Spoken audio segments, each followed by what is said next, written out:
About 2.5 miles southwest of here, there's a town called Brownwood, Texas. And right next to Brownwood, Texas, there's another little town called Early, Texas. 2 years ago, courtesy of Glenn Murray, I had an opportunity to visit Early, Texas and witness a gunfight. This poem is the story of that gunfight, and it's titled Early, Texas Gunfight. An outlaw lay dead in the doorway on the floor inside the stone barn, shot once in the leg and once in the chest. His pistol lay next to his arm.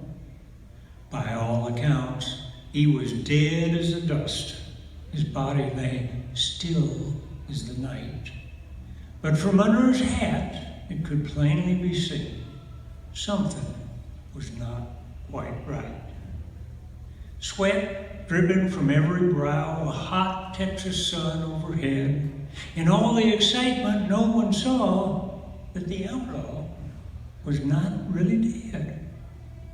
With one eye closed and one eye open, the hat slightly cocked on his head.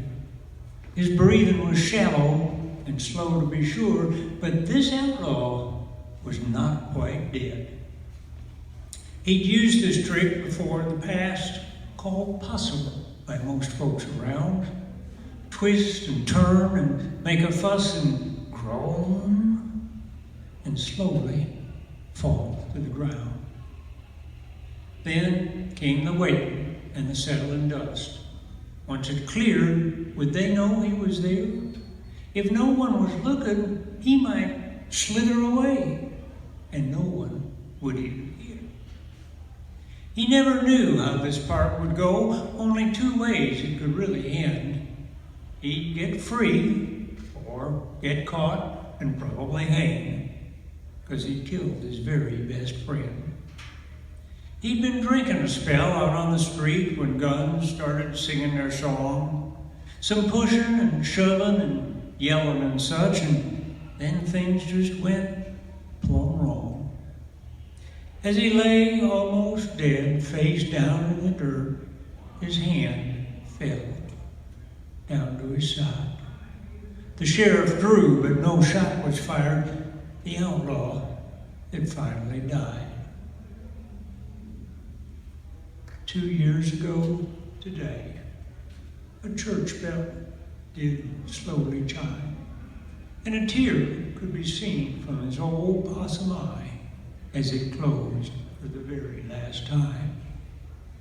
No other tears were shed for the man, just a pine box, some dirt, and a hole.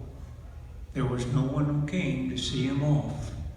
There was no one who prayed for his soul. So, it's not hard to guess which way he went when he came to that rainbow bridge. Just an unmarked grave with no marker or stone up there beyond the ridge. But there's a moral to this sad outlaw's tale. Don't count on that ace up your sleeve. If you bring your guns into Early, friend, you might never leave.